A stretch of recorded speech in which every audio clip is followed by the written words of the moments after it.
다석 사상으로 다시 읽는 도덕경 노자와 다석 8번째 시간입니다.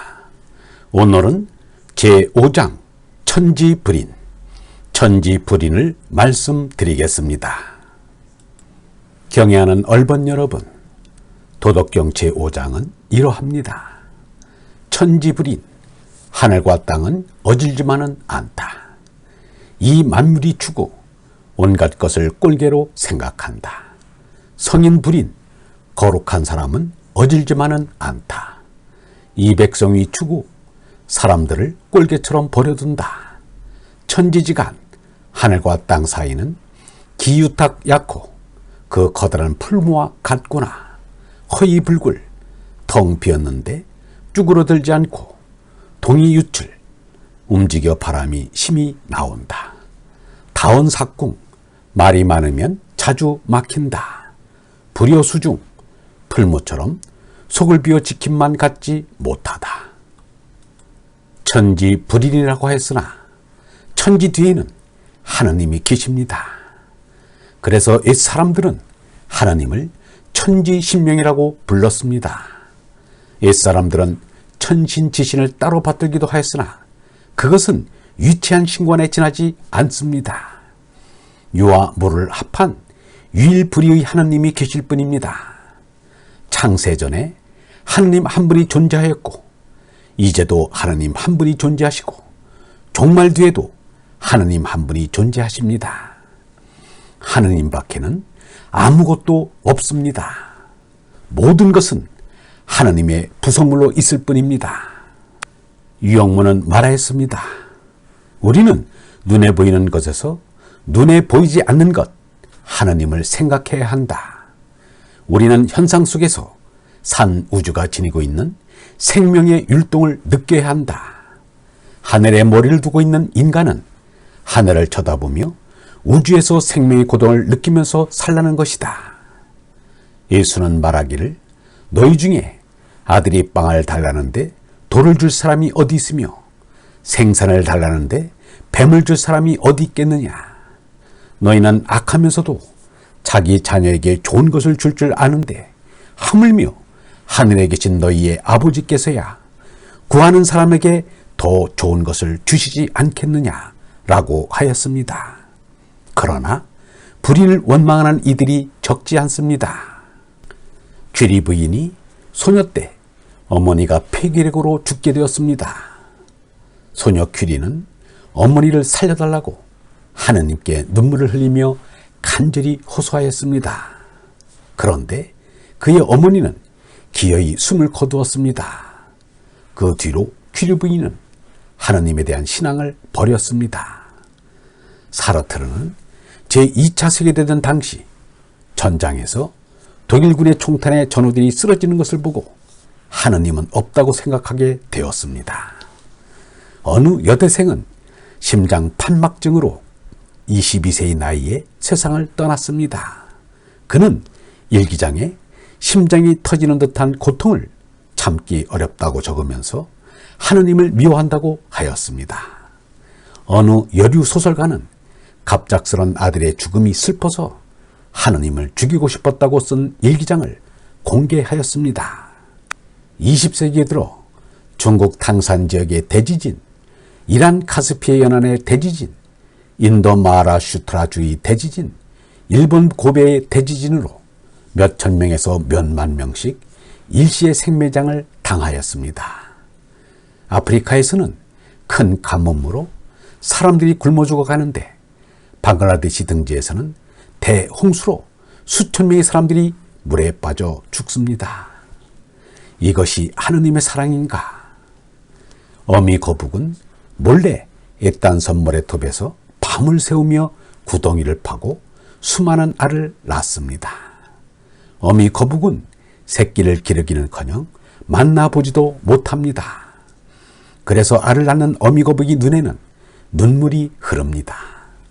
알을 모래로 덮은 뒤 다른 짐승들이 눈치챘으라 발자국을 지우고 지친 몸으로 바다로 돌아갑니다. 거북의 알은 짐승이나 사람들에게 적잖게 도둑을 맞습니다. 그래도 때가 되면 화를 면한 아래서 새끼 거북들이 일시에 모래를 뚫고 쏟아져 나옵니다. 바다를 알기라도 하는 듯이 본능적으로 어김없이 바다 쪽을 향해 있는 힘을 다하여 쫓기듯 달립니다. 하얀 모래불판이 까만 거북이 새끼로 덮여 백사장이 흑사장으로 바뀝니다. 어미 없이 혼자의 힘으로 살 곳인 바다를 향하여 달리는 새끼 거북을 향하여 천지 만물이 일어나서 손뼉을 치면서 그들의 앞날을 축복해야 할 것입니다. 그러나 현실은 그렇지 않습니다. 솔개와 개가 기다렸다는 듯이 나타나 새끼 거북을 덥석 잡아먹습니다. 갈매기와 구남새가 날아와 이때다 하고 냉큼 채어가 버립니다. 많은 새끼 거북들은 알에서 나온 지 1시간도 못 되는 사이에 일생을 마감합니다. 그 가운데 겨우 일부만 운이 좋아 바닷물에 몸을 적시게 됩니다. 바다라고 안전지대는 아닙니다. 고깃떼들이 몰려와서 입을 벌리고 덤벼듭니다. 그런 가운데서도 거북의 씨가 마르지 않고 이어져 오는 것이 기적이라 아니할 수 없습니다. 노자의 말처럼 하늘과 땅은 결코 어질지만은 않습니다. 그러나 여기에서 명심해야 할 일이 있습니다. 나라는 생명은 내 것이 아니라 하느님의 것이라는 사실입니다. 유영문은 말하였습니다. 사람에게 제일 귀중한 것이 생명인데 그 생명은 내 것이 아니다. 진리도 시간도 공간도 내 것이 아니다. 우주도 자연도 가족도 내 것이 아니다. 모두가 하느님의 것이다. 하느님의 것을 내 것이라고 생각하면 그런 망상이 없다. 일체를 내 것이 아니라고 부정해야 한다. 하느님께 일단 돌리고 나서 다시 받아 쓰는 거다. 그러면 몸도 맘도 가볍다. 내 것이 없으니 가볍지 않을 수 없다. 내 것이 없으면 무중력 상태에 머무는 것과 같다. 우리는 하느님 앞에 예람되게 나라고 나설 수 없습니다. 나는 나다 라고 할 수 있는 이는 하느님뿐입니다. 우리가 나라고 하는 것은 거짓 나입니다. 하느님이 하느님의 형상대로 만든 것입니다. 그러므로 모두의 나입니다. 본디부터 있어서 있는 나만이 참나입니다. 그런데 나라면서 하느님 앞에 나서다니 참남한 일이 아닐 수 없습니다. 그런 망상에 사로잡혔으니 하느님이 밉다느니 없다느니 망발을 하게 됩니다. 나를 나의 나라고 하는 일은 말자.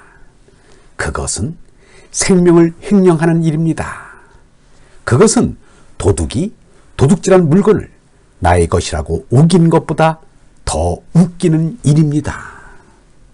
장자는 말하였습니다. 이제 큰 대장장이가 쇠를 녹여서 주문을 만들고자 하는데 쇳물이 튀어오르며 가로되 나는 꼭 막야 명검이 되어야 한다고 주장한다면 큰 대장장이는 반드시 상스럽지 못한 쇠라고 생각할 것이다. 하느님께서 당신의 것을 가지고 무슨 일을 하시든지 탓할 일이 아닙니다. 쓰임을 받는 것만 영광스러울 뿐입니다. 그러므로 성인은 물체나 사람을 꼴개로 여기는 것이 아니라 그림자로 여깁니다. 노자는 이 우주를 풀무에 비겼습니다. 장자는 이 우주를 용광로에 비겼습니다. 우주는 우리 마음에 얼바람을 불어넣는 풀무요, 우리 마음을 담금질하는 용광로입니다. 하느님이 우리에게 가혹하게 고통스럽고 허무하게 멸망하는 몸 생명을 준 것을 원망하여서는 안 됩니다. 황홀하게 기쁘고 영원히 존재하는 얼생명을 깨닫게 하려는 것입니다. 하느님이 참나임을 깨닫는다면 기쁨이 끝없이 샘솟습니다. 못 참을 고통이 없습니다. 유영문은 말하였습니다. 생명은 기쁨이다. 사는 것은 기쁘다. 생각하는 것은 기쁘다. 하느님의 뜻을 쫓아 하늘께로 올라간다는 것이 그렇게 기쁘고 즐거울 수가 없다. 인생은 허무한 것이 아니다. 생각은 진실한 것이다. 다운 사궁, 말을 많이 하면 자주 막힙니다. 오히려 생각으로 참님을 지켜야 합니다. 진리파지를 한 마하트마 간디는 침묵 지키기에 힘썼습니다. 나에게는 침묵을 통해서 모든 것을 깨달을 수 있다는 체험이 늘어나고 있다. 공자는 경원영색 선의인, 말 잘하고 멋부리는 이는 어질지 못하다라고 하였습니다. 침묵할 줄 아는 얼번 여러분, 말 잘하고 겉멋을 부리는 이는 참으로 어질지 못합니다. 영성신학원 다석 아카데미의 하늘소리였습니다.